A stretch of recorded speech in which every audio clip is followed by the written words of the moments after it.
right, we're waiting for people to join us. Welcome. I see people joining us for today's webinar on managing Nashville's emerald ash borer epidemic. Thank you so much for spending time this evening when you're at home, hopefully drinking a beer or having a glass of wine and learning about the emerald ash borer, which seems very dramatic. But we appreciate you joining us to learn about this very important epidemic and what you can do to treat and deal with your ash trees. We will start shortly.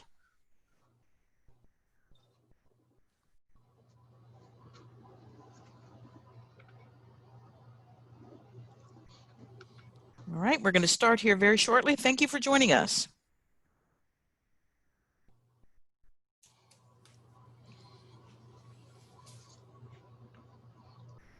All right, Jennifer, I think we should go ahead and start. Good evening, everyone. My name is Sharon Smith. I'm Assistant Director of Public Works, and I am happy today to be here with Jennifer Smith to talk briefly or longly about trees and the emerald ash borer. Before we start, I want to let you know at the bottom of your screen, you're going to see where it says Q&A during this webinar. If you have questions for Jennifer, go ahead and type those in, and at the end of the webinar, Jennifer will be answering them. So sit back, relax, toast your beer or wine, and we're going to get started. Today's speaker is Jennifer Smith. Jennifer Smith is the Public Works horticulturalist. She's extremely knowledgeable about trees and also this horrid little borer, the emerald ash borer. Jennifer, are you ready? I'm ready. All right, Jennifer, you're on. Great. Well, welcome and thank you for being here. This is a really important issue for our county, Davidson County. There's an estimated 1.6 million, that's 1.6 million ash trees. And unless all the native ash trees are treated, they will die through the emerald ash borer. So we're going to learn a little bit about that and what you can do with your ash trees.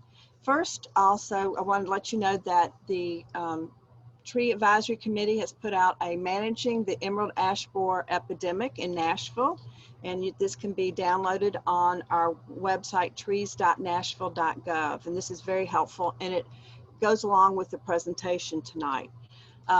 This is a Louisville slugger, and it's made by ash wood, which again we're losing because of the emerald ash borer. So going to move forward in the presentation. So again, all native ash trees, unless they are treated, will die. And the ash borer itself, you can see with the penny there, it's about the size of a cooked grain piece of rice. So it's very small and very hard for the eye to see. And how did it get here? Well, we believe it came in on packing crates, if you will, on ships from Asia. And it started at ground zero in this country in 2002 in Michigan, and then it spread all different ways, mostly spread by, well, the borer flies, but then also people were moving firewood, and it was in the firewood that people moved. I remember the day explicitly when it was first found in 2010 in a truck stop outside of Knoxville, and then here in Nashville in 2014 in the Old Hickory area of Davidson County.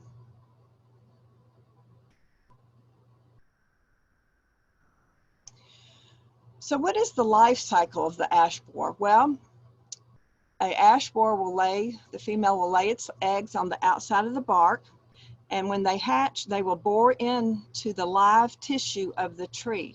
The center part of the tree is the hardwood, the pith, but it's the outside, just under the bark, is where the water goes up and water nutrients go from the roots up to the leaves to feed the tree. And they make these channels that make it physically impossible for the water to get up to the top of the tree. And that's why the tree dies. It becomes very brittle. So the larvae spends about 1 or 2 years eating through the tissue, and then it changes or pupates into an adult beetle, borer, and it will chew its way out, and it makes this perfect D-shaped exit wound. and it's just about the size of a pencil head, so you really can't see it too well. And also they're usually up high in the tree where the borers are flying to. So then the borer flies to more wood, more trees, and that's why we have this epidemic.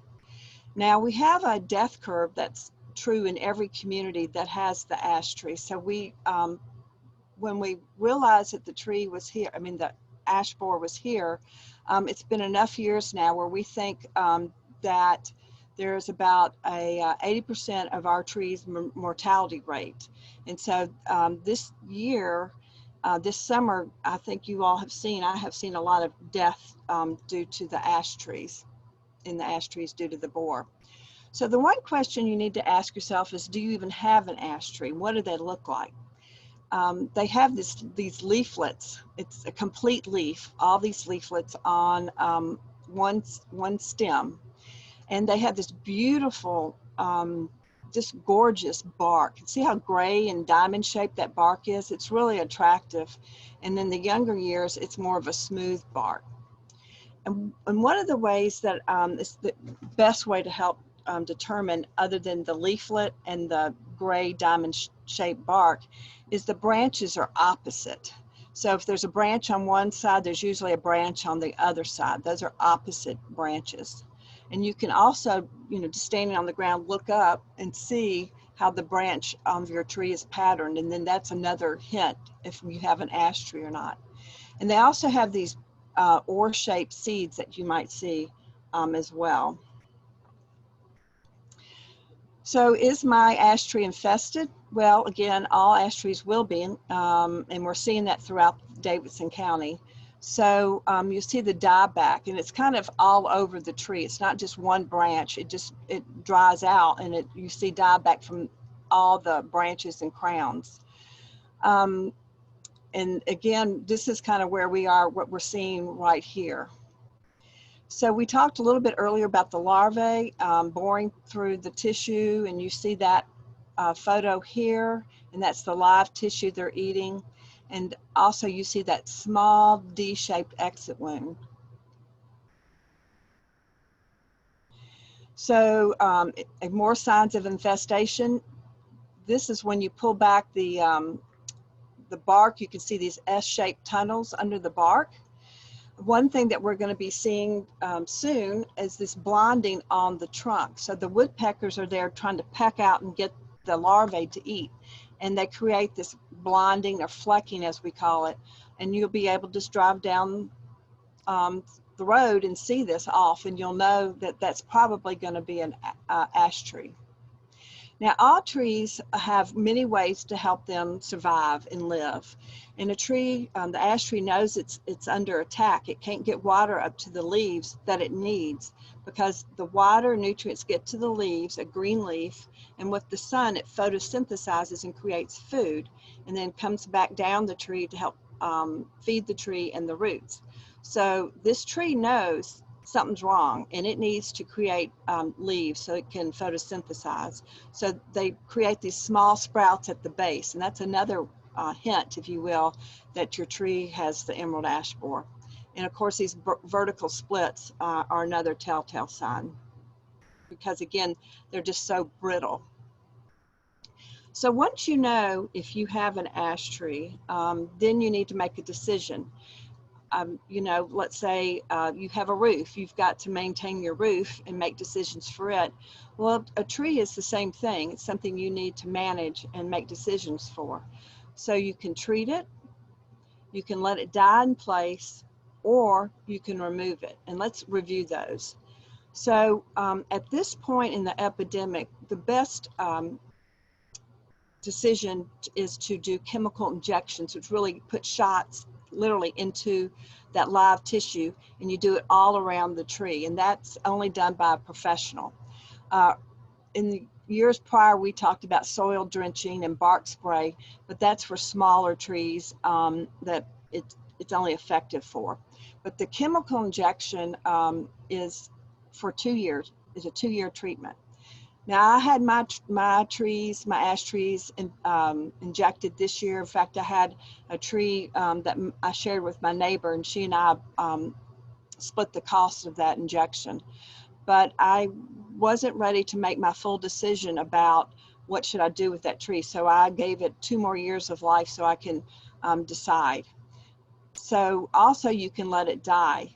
If you have a tree that's in the woods and it falls in any direction, doesn't hit a target, which could be your house, your car, a playground, or even your neighbor's house, then it won't hurt, you know, property or people. So it can fall down, because when these trees get old, after they die, within a year or two, they can snap. It's called the ash snap, and that's what you really gotta protect yourself from, is the snapping at the base, because again, it gets so brittle. So you could treat it, and we think this is the last best growing season. This summer growing season is the last best season to treat a tree. You can let it die, or you can remove it. And you know, these are tricky trees to remove, so it's not something you want to take on as a weekend project. You really need to get professionals involved with that, who knows all the safety procedures. And many of our citizens in Nashville, this will be the first opportunity that they would be hiring an arborist. So we want them to be aware of some of the issues to consider. Make sure they have show proof of liability, get written bids with start and completion dates. Make sure your cleanup and proper disposal is included, and get detailed contracts with signatures. Ensure that they are qualified to do the work and that they have safety procedures. All those are very important to ask. And note that as we're getting more and more into this epidemic, all the arborists are going to be very busy. So it's okay if your decision is that you're going to remove a tree, it's okay to go ahead and get that tree removed. And when you can, when an arborist is available. It also gets to be a supply and demand, where there's more demand for it, they can ask higher prices, so you're going to help a little bit there. And also very important, once a tree is about 30% dieback, the insurance companies really don't want the tree climbers climbing up in these trees. It's just simply too dangerous. So you have to be in a position to be able to get a bucket truck to that tree for its removal. So let's say you have a tree on a slope or in a backyard with a fence around it, and you're not able to get a bucket truck. That's another very good reason why you want to go ahead and have that tree removed while it hasn't been about 25 to 30% dieback. Very important. I talked a little bit earlier about the ash snap. You see at the bottom where you cut it and it's so dry it can just split up and knock you out. Just interestingly, you see at what's left. I'm in the middle of the middle cartoon. What's left, they call it a barber chair, because that's what's left is supposed to look like a barber chair. But you can see where some pictures of where the trees have just snapped towards the base. It's a real issue. So proper debris disposal. Many Nashvillians have never known about this, but the wood debris must be chipped for a maximum of a 1-inch square to destroy the EAB ability to live. In our Metro chipper service, for the areas that get that, we meet that standard. So it's just a little 1-inch square piece of wood and tissue, and it's just not enough to sustain the larvae, so they die. But the Metro brush collection is not for commercial properties or to be used by the professional. So that's why it's important when you hire an arborist to make sure that removal is part of the contract. So we have, other ways that other people want to go in and have EAB presentations of neighborhoods. We can do these presentations for all sorts of groups. And we really want to make sure that we encourage everyone to replant, because we're losing, again, 1.6 million estimated ash trees in our county. And think of the other trees we're losing to development and simply old age. So we're fighting to get trees planted. In Nashville, we have a effort called Root Nashville to plant 500,000 trees by 2050. And we need every Nashvilleian to plant a tree in their yard. Nashville, our property that Nashville Metro Natural owns is only less than 5% of the land. So we really need the private homeowner to plant. And there's also a group called the Nashville Tree Conservation Corps that has a tree planting campaign or sale to get trees into the neighborhoods. And you can go on Route Nashville and Nashville Tree Conservation Corps and Google those and get more information. I will say the fun thing is when you plant your tree in your yard, you can go on the Route Nashville mapping map they have, and you can put your dot where you planted your tree so it will be counted in the campaign. But trees are important. They help with our air quality. They help us conserve energy and reduce stormwater runoff. You know, trees really help us manage the storms. And if without the trees, we would have more flooding. And I think another nice thing is they are provide a wildlife habitat for our birds and squirrels. And they add character to our community and our city, and it really makes Nashville a hometown for us.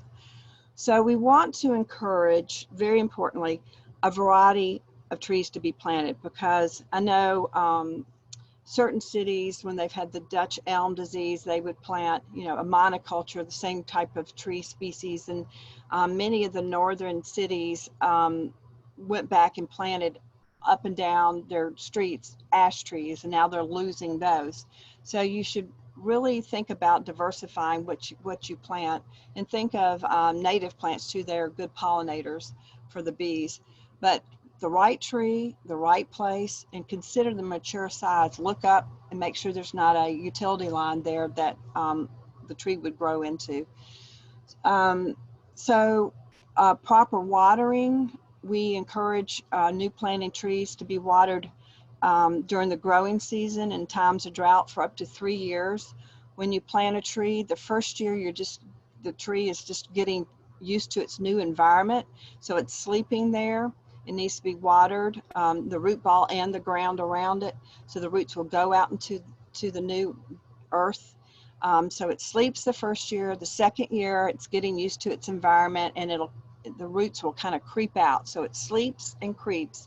And by year 3, that's when the roots have really gotten established outside of the root ball and into the soil around it. So it has enough roots now to support growth upward. So it sleeps, creeps, and leaps. And that's why you really need to be there for the tree. The most important are the first 3 years to water thoroughly and deeply. Don't ever let the roots get soggy and stand in water, but you know, make sure the water gets down to the bottom of the root ball, so it roots will grow there. So how can you help? Well, you can talk with your family and friends and neighbors, and that's really important. Remember how we noted earlier that your tree could snap and fall into your neighbor's yard, and vice versa. And that's one reason why I've gotten out to talk to all my neighbors, and then was fortunate to get a buy-in, a share with somebody about helping with trees, the treatment that I've spent money on this season. So plant a tree in your yard, volunteer for a community tree planting project. The Root Nashville, the Tree Conservation Corps, and we have another tree nonprofit, it's the Nashville Tree Foundation, and they've been here planting trees for years, and they will be helping to replant after the tornado this fall. And they have a program, the Nashville Tree Foundation, green shirts. And if you're interested, I encourage you to become a green shirt volunteer, because they're the weekend warriors that are getting out and helping to lead the many tree planting events that are happening practically every weekend of the tree planting season, which starts in October-ish to November is when it really gets started. So that's the Nashville Tree Foundation. It's fun. You get a great t-shirt, but you learn how to properly plant a tree and how to work with volunteers so that when we have a couple hundred volunteers showing up for a tree planting, these green shirts can help oversee the planting of the tree. It's very, very important to get it properly planted. And all the tree groups have worked hard to come up with a plan to be able to plant trees with public safety as an issue to be careful with the COVID and how to still get trees planted. And I'm very proud of the efforts they've put into that, and it's really important. So, put it on your calendar to either become a green shirt or to, get involved in the tree planting. But earlier we talked about firewood, and you can see just how it is in the wood, the channels there. And so that's why the forestry departments always promote, don't move firewood. You need to burn it where you cut it, and that's really important. And that's not just with emerald ash borer, that's with all sorts of different diseases and insects. So that's really important. And let's see. The one of the things that we want to review too is these are the people, the different partners that have helped us put together this presentation and are out trying to get the word out. But if you have a tree that's on a between your yard and your neighbor's yard, or you're responsible for your tree, but if you have a tree that's halfway between, or either 80% between the 2 yards, both neighbors, both owners of that tree are supposed to come together and make management decisions. So that's really important. If your tree is in the public right of way, and that's usually in front of a home, typically a rule of thumb is from the back of the sidewalk to the street, or to the back, that water main box in the ground, from the back of that to the road. That's the public right of way, and that's where you have a lot of utilities. You see utility lines and water lines, perhaps sewer lines are underneath. And if you have a tree in that area, that zone, please call Metro at 311. That's Hub Nashville 311. We answer so many questions, but we'd like to know about that tree because we will be taking down the ash trees in the public right of way.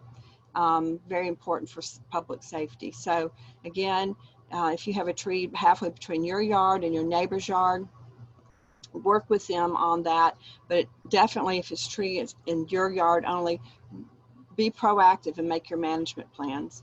And when you plant trees, just remember that the roots in the new tree, they have to breathe. And if you plant them too deep, they will suffocate. So you want the top of the root ball to be about 2 inches above ground, and they will settle some, but often when I might get asked to come look at a tree, what happened? You diagnose it, and you can readily tell if it was planted too deep. The roots are trying to grow up, and not in the ground, but they'll grow up and start girdling, going around and around the tree trunk. And that's a sign, it's a simple fix in the planting process. Very important.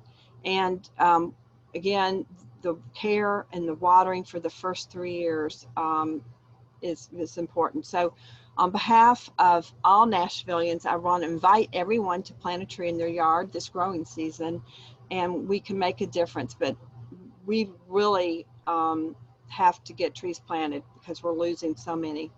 And everyone needs to take ownership and get involved. Sharon, are there any questions? There are indeed. Are you ready?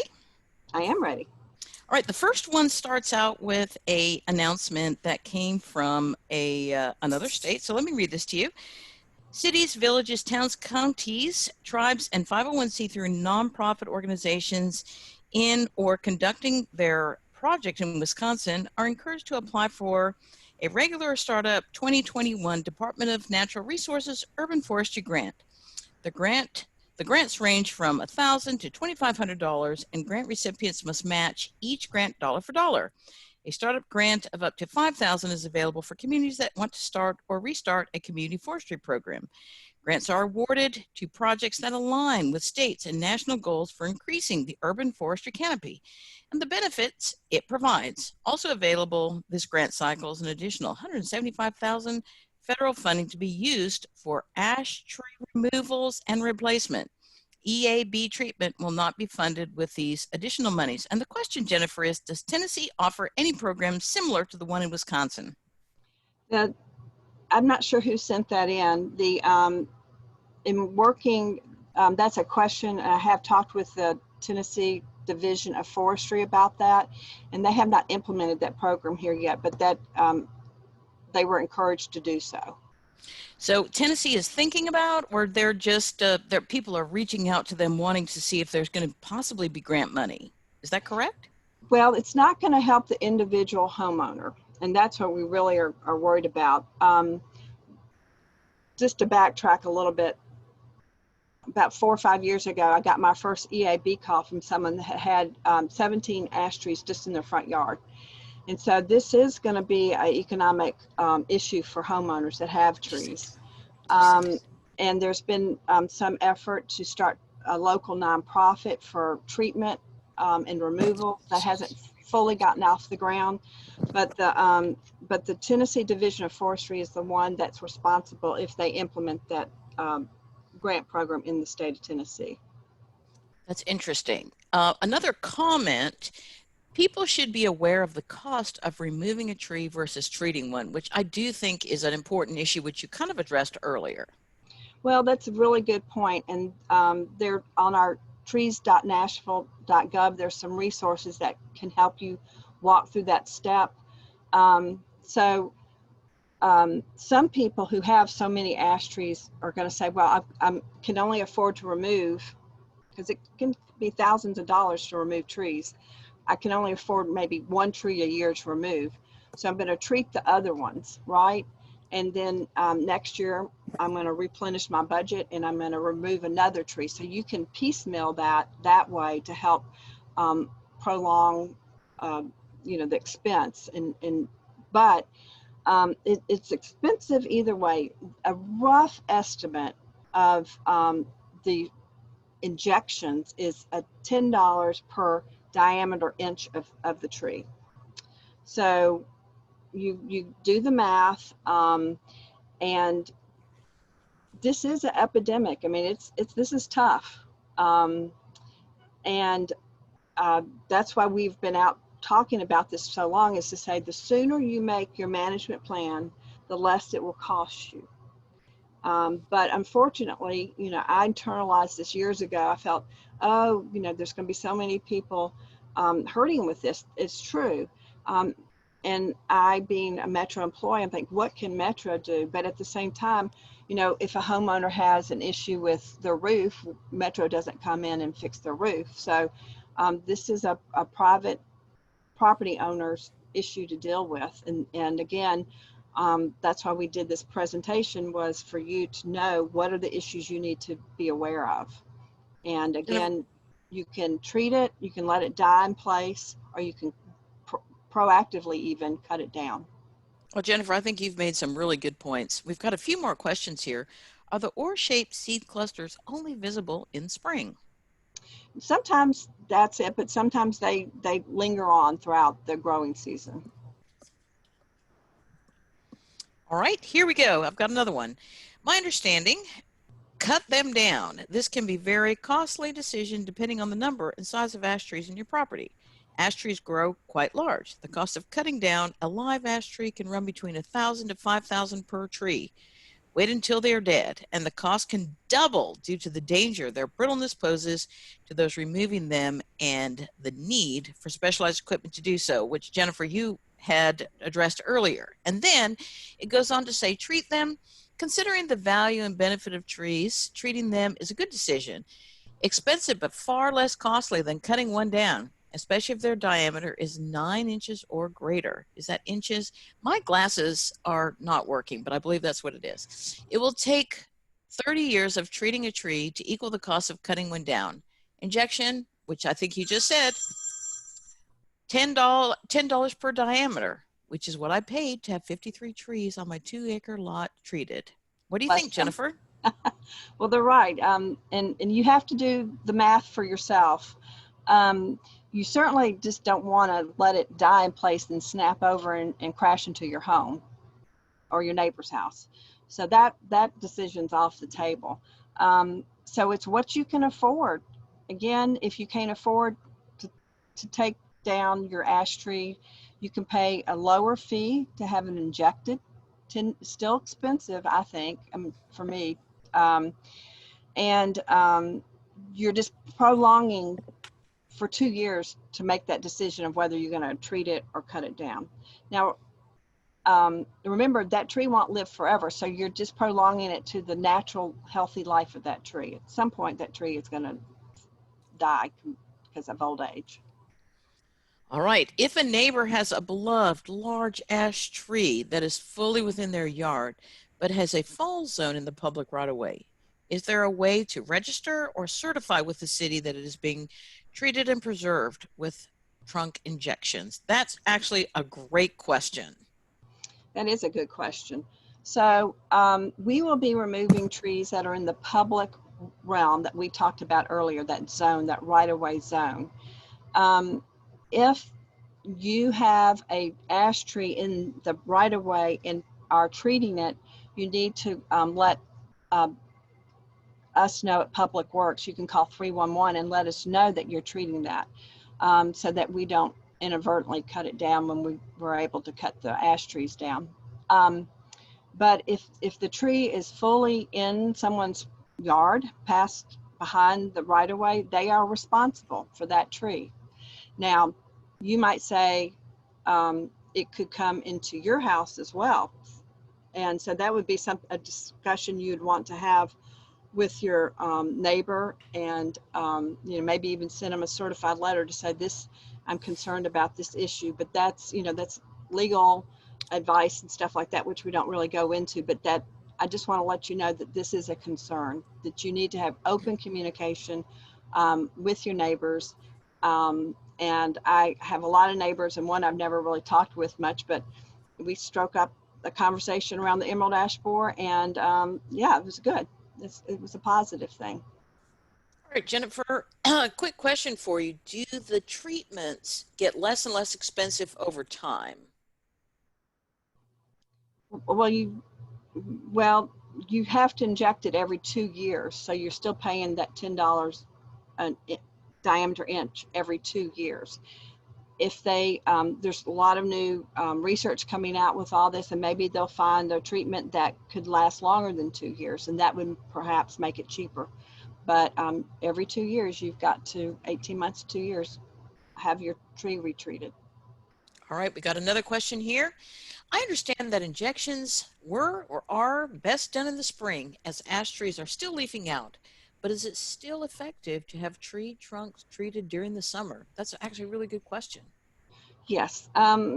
Anytime the tree is actively growing or taking up nutrients, so it's taking up water and nutrients up the tree, and that chemical will be injected into that area, the xylem, and will take it up the tree with the water. And obviously trees are still drinking water during this drought, so growing season. So yes, and my trees were recently treated. Excellent. How about this last? Sorry, Jennifer. I just want to say, I got on the list early to have my trees planted in the spring and the summer, and again, everyone who does this is really busy. So mine were treated not too long ago, but it's still effective. So let me ask you this. This is not one of their questions, but one of mine. Do you get to a point where all of the folks are out there treating and it's difficult to find somebody who could come in and help you? Yes. Yes. Very good. It's a supply and demand thing that, when there's more people asking to have their trees treated or the ash trees cut down, and they can potentially charge you more, because that's what supply and demand is all about. You're absolutely right. How about this? Are the bare tree and shrub protect and feed granules effective? I'm sorry, read that again. The bare tree and shrub protect and feed granules effective. So this is a question about a specific type of treatment. And I don't know, Jennifer, if you feel comfortable commenting on, individual treatment types. Well, something like that that you get at the box stores, it's not going to be effective on treating the emerald ash borer. Now, a lot of those treatments that you could have done perhaps a year or two ago when the infestation wasn't as big, it's for trees that are 8 to 12 inch in diameter, um, and you do those treatments every year. The injection, it's for the bigger trees.